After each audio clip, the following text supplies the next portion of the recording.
የክልሉ መንግስት ዋና ተጠሪና የብልጽግና ፓርቲ ቅርንጫፍ ጽህፈት ቤት ኃላፊ አቶ ፍቅሬ አማን ፓርቲው ውስብስብ የሆኑ የሀገሪቱን ችግሮች በመጠገን ሀገር ያሻገረና ሁለንተናዊ ውጤት ያስመዘገበ ፓርቲ ነው ብለዋል። ፓርቲያችን ብልጽግና ውስብስብ የሀገራችን ስብራት በመጠገን ሀገር እያሻገረ የሚገኝ ግዙፍና ብልህ ፓርቲ ነው። ከለውጡ ማግስት ጀምሮ በሀገራችን ብሎም በክልላችን የተካሄዱ ዘርፈ ብዙ ሪፎርሞች ሀገራችንን ከጠላቶች የውድቀትና የብተና ምኞት በማላቀቅ በእድገትና በብልጽግና እንድትገሰግስ ምቹ ዕድል ፈጥሮላታል።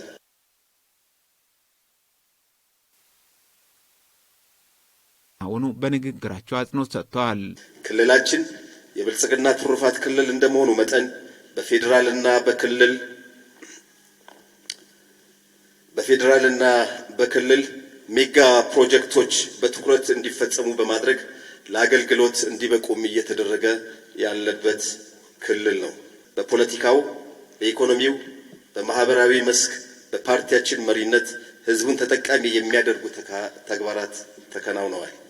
ክልሉን ከነባር ክልሎች ጋር ተስተካካይ እንዲሆን ባለፉት 6 ወራት በርካታ ውጤታማ ተግባራት መከናወናቸውንም ጠቁመዋል።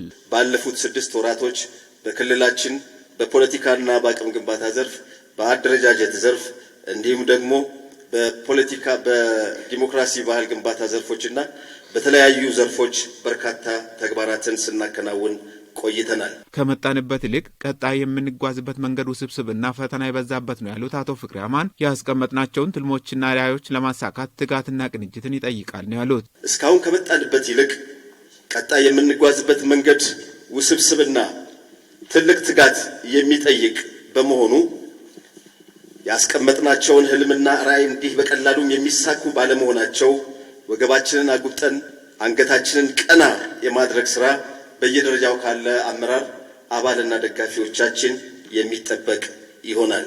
ለቀጣይ ትውልድ የበለጸገች እና በዓለም አቀፍ ደረጃ ተደማጭና ተጽዕኖ ፈጣሪ የሆነች ሀገርን መስራት እጣ ፋንታ ለዚህ የብልጽግና ትውልድ የተሰጠ አደራ ነው።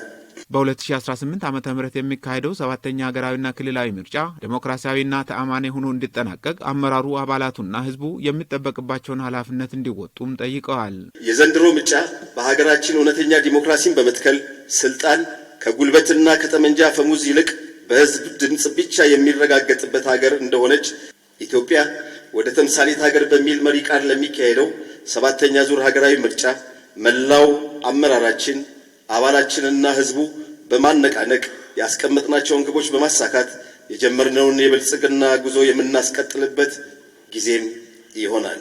የፓርቲ አደረጃጀቶችን በተልዕኮ በመፈተሽ የተቀመጡ ግቦች እንዲሳኩ ማስቻል፣ በሁሉም መስክ የወጣቶችና የሴቶችን ተሳትፎና ተጠቃሚነት ማረጋገጥ እንዲሁም የሚዲያና ኮሚኒኬሽን ስራዎችን በልዩ ትኩረት መምራት የሚሉ ትኩረት ከሚደረግባቸው ዋና ዋና አጀንዳዎች ተጠቃሽ መሆናቸውንም ተናግረዋል። የፓርቲያችን ኢኒሼቲቭ በሁሉም የክልላችን አካባቢዎች በተቀራረበ አፈጻጸም እንዲፈጸም የወጣቶችና የሴቶች ተሳትፎ በሁሉም መስክ ሚናቸው እንዲጎላ ከማድረግ አኳያ የዲሞክራሲ ባህል ግንባታችንን በማሳለጥ በምርጫም ሆነ በመደበኛ ስራችን ተግባራዊ የማድረግ ዲሞክራሲን የማስረጽ እንዲሁም የሚዲያና ኮሚኒኬሽን ስራዎችን በልዩ ትኩረት በመምራት ህዝባችን ትክክለኛው መረጃ የሚያገኝበት፣ በሌላ መንገድ ደግሞ የተዛቡ መረጃዎችን በተደራጀ መንገድ የሚታገልበትን ነባራዊ ሁኔታ ከመፍጠር አኳያ በቀጣይ ጊዜያቶች ወደ ተግባር የሚገባ ይሆናል። የካፋ ዞን ዋና አስተዳዳሪ አቶ እንዳሻው ከበደ በበኩላቸው ፓርቲው ባለፉት ዓመታት በርካታ ውጤታማ ተግባራትን አከናውኗል ብለዋል። ብልጽግና ባለፈው 6 ዓመታት በርካታ ተግባራትን በአገር ደረጃ አከናውኗል። በተለይ በእኛ ክልል ሆነን ከተቋቋምን በኋላ ፓርቲያችንን በአግባቡ የማጠናከር የአመራር አንድነታችንን የማጠናከር ኮሚትመንት የመፍጠር ስራችንን አጠናክረን እየሄድን ያለንበት ሁኔታ ላይ እንገኛለን። በዚህም ክልላችን አሁን ባለ ሁኔታ በጥሩ ቁመና ላይ ተገኝተው ያለፉ የቆዩ የተወዘፉ ተግባራትን በማካካስ ላይ የምንገኝበት ሰዓት ላይ ነው የምንገኘው። በዞኑ 4 መዋቅሮች የተጀመሩ የፓርቲው ህንፃ ግንባታዎችን እስከ ሰኔ 2018 ዓ.ም ለማጠናቀቅ እየተሰራ መሆኑን ገልጸው ሌሎች ለበርካታ ዓመታት የተወዘፉ ፕሮጀክቶችን ለቅሞ ለማከናወን ትኩረት ይደረጋልን ብለዋል። ጥሩ ተግባራትን እያከናወን እንገኛለን። የህዝባችንን ጥያቄዎችም እየመለስን ያለንበት ሁኔታ ላይ ነው ያለነው። ነገር ግን ለበርካታ ዓመታት የተወዘፉ የተከማመሩ ዕዳዎችና ጫናዎች በመኖራቸው የህብረተሰባችንን ፍላጎት ለማርካት ገና ብዙ የሚቀረን ይሆናል። በሌላ በኩል ፓርቲያችን በአጭር ጊዜ ውስጥ ሀገራችንን የአፍሪካ ተምሳሌት ለማድረግ ያስቀምጠውን ግብ አቺቭ ለማድረግ ብዙ ኮሚትመንት፣ ብዙ ቁርጠኝነት ቀንና ማታ ሊሰራ የሚችልበት ሁኔታ እንዲኖር ቀጣይ አቅጣጫ ማስቀመጥ እጅግ በጣም ወሳኝ ነው የሚሆነው። በመድረኩ ባለፉት 6 ወራት በተከናወኑ የልማትና የፖለቲካ እንቅስቃሴዎች የተገኙ ፋይዳዎች የተገመገሙ ሲሆን ከተሳታፊዎች ለተነሱ ጥያቄዎችና አስተያየቶች ከሚመለከታቸው አካላት ማብራሪያና ምላሽ ተሰጥቶባቸዋል። ጠንካራ የብልጽግና ፓርቲ አደረጃጀት ለተምሳሌት ሀገር ግንባታ አሻጋሪ ህልም በመደመር አቅም በላቀ ተግባቦት በሚሉ መሪ ሀሳቦች የተካሄደው የክልሉ ብልጽግና ፓርቲ ቅርንጫፍ ጽህፈት ቤት የ2018 ዓ.ም የ6 ወራት እቅድ አፈጻጸም ግምገማ መድረክ ለቀጣይ ተግባራትም የጋራ አቅጣጫዎችን በማስቀመጥ ተጠናቋል።